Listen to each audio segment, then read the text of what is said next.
Hi everyone and welcome back to my channel. Just a quick posting here. First of all, I hope you've all had a very Merry Christmas, celebrating whatever way you can. Mine was very quiet. I like it that way.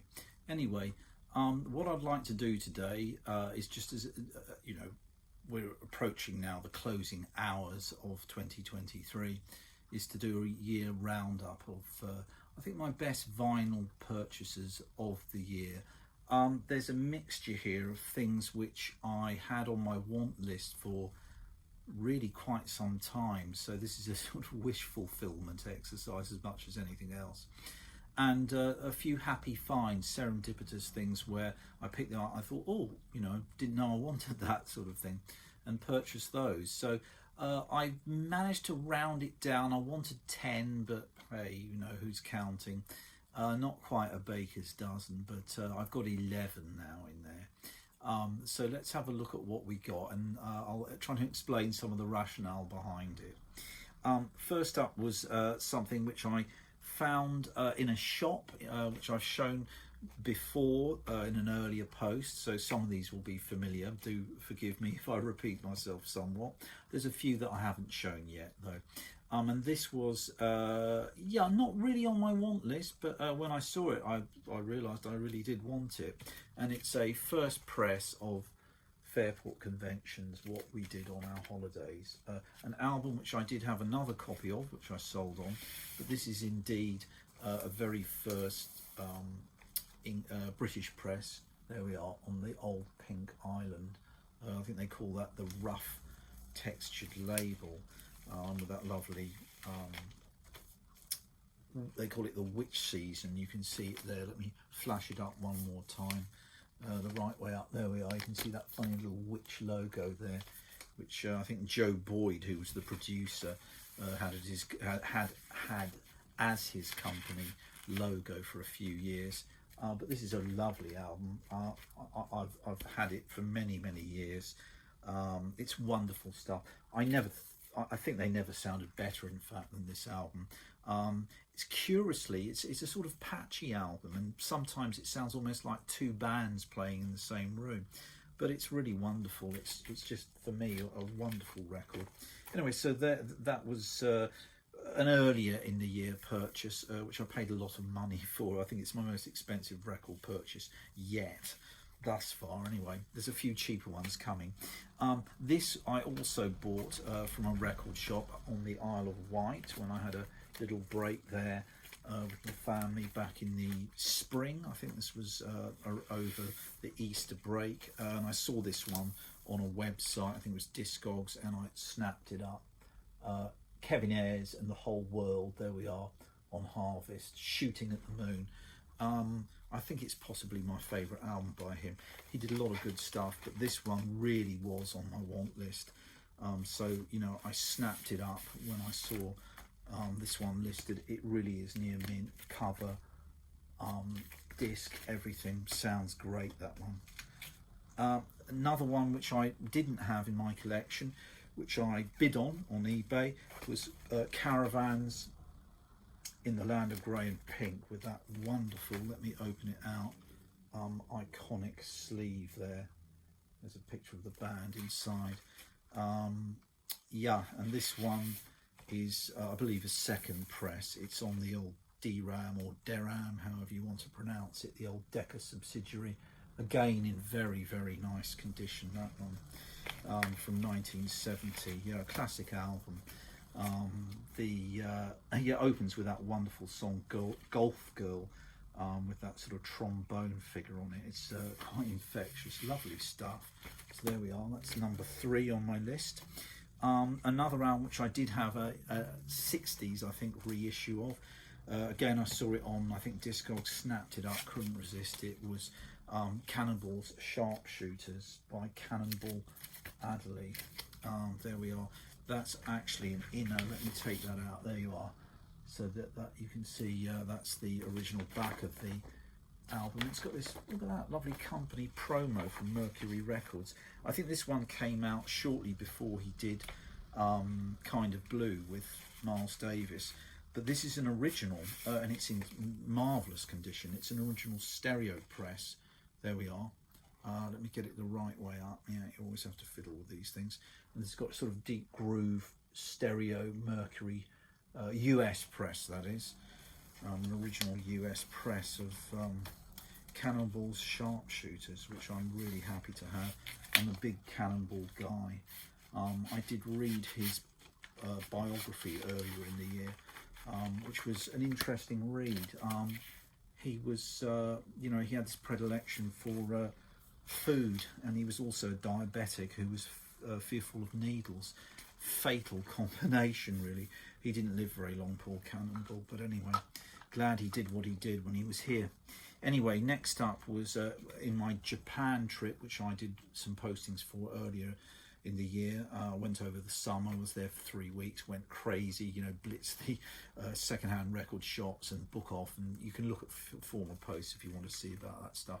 Anyway, and on my first, one of my first visits to Book Off, I found this splendid copy of Something Else by Cannonball Adderley, again with Miles Davis. This is, I think, about a 1977 or 76 Japanese press on, I believe this one's on King Records. Again, it's near mint. It's it was pretty cheap as well, you know. I don't know if it was 10 or 12 pounds, something like that, maybe 15, I don't know, but certainly not a lot of money. So I'm very happy to have that one in the collection. Also, while in Japan, bit of an earworm, this one. I bought Sonny Rollins' classic saxophone Colossus. This one is an EMI Japan pressing from, I think, the late 70s, about 79. Obviously, originally the US ones, which are rare as hen's teeth, were on Prestige. I don't have the funds nor the fortune for one of those at the moment, but this was a pretty good substitute, I thought. Lovely pressing. St. Thomas, yeah, that's the earworm. Once heard, never forgotten. Lovely stuff. So there we are. Sonny Rollins saxophone Colossus. Also on the Japan trip in Book Off, which is a sort of second-hand, sort of like Oxfam shop. I found a very mouldy old copy of Toshiko, her trio and quartet, Toshiko Akayoshi, who's an absolutely brilliant Japanese jazz pianist who's still with us. Again, I think I showed this on a previous posting. There we are. This one's on the Storyville. I think this is about a 1970 or 74 reissue from a 50s album. I think this was originally released in the mid-50s, but that's a lovely album. So yeah, she's got who does she work with? Let's just stop for a moment and see who we got. Oscar Pettiford in the trio on bass and Roy Haynes on drums, and then with the quartet she expands with Boots Masuli playing the alto sax, Wyatt Reuter, who I don't know, on bass, and Edmund Thigpen, who I believe was with Oscar Peterson. Anyway, that was a lovely purchase. Also on the Japan trip, I bought the Memorial album by Clifford Brown, who's a wonderful, wonderful, perhaps the most ablest trumpeter who ever drew breath. Unfortunately wiped out at age 25 in a car accident. But this is a lovely press, lovely album, highly recommended, anything by Clifford Brown. He did do an album, I think, with strings that was slightly syrupy. But, you know, that was the kind of age of Charlie Parker, etc. You know, everyone was trying it at the time. I guess he sort of cashed in a little bit. But otherwise, you know, a pretty impeccable record he had. Boom, boom. Next up, a disc I haven't yet shown that I bid for on eBay. I've been wanting this for, well, longer than I can remember. Are We Not Men by the wonderful Ohio-based Devo new wave band.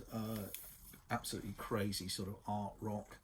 You've got elements of sort of that shrill voice of Mark Mothersbaugh, a little bit like David Byrne of Talking Heads, but definitely, you know, less pop sensibility than the Talking Heads. I think this is an original UK press.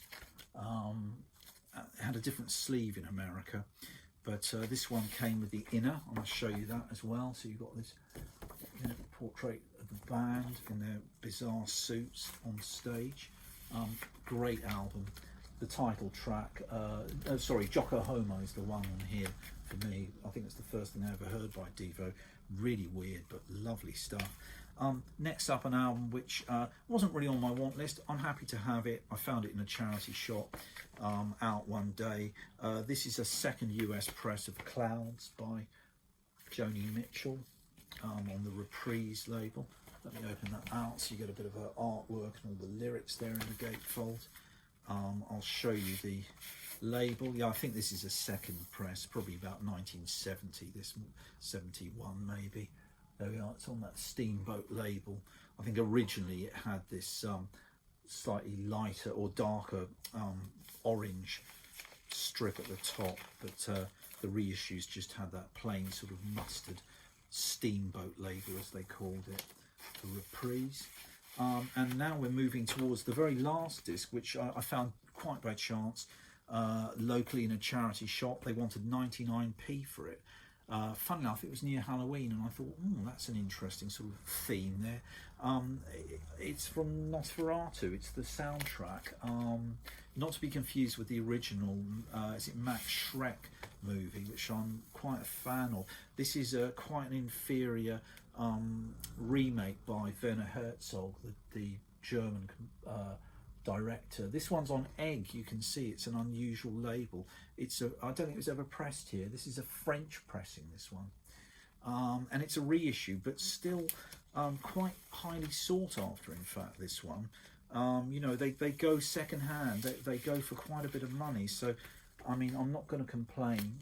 Getting the Popol Vuh, they were the band who did the music soundtrack there of Nosferatu.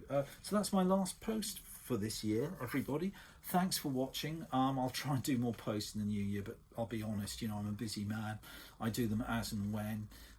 You know, I have to feel the spirit take me, as it were, before I do any postings. Hopefully I'll do one next month. Until then, have a happy new year and see you in 2024. Bye.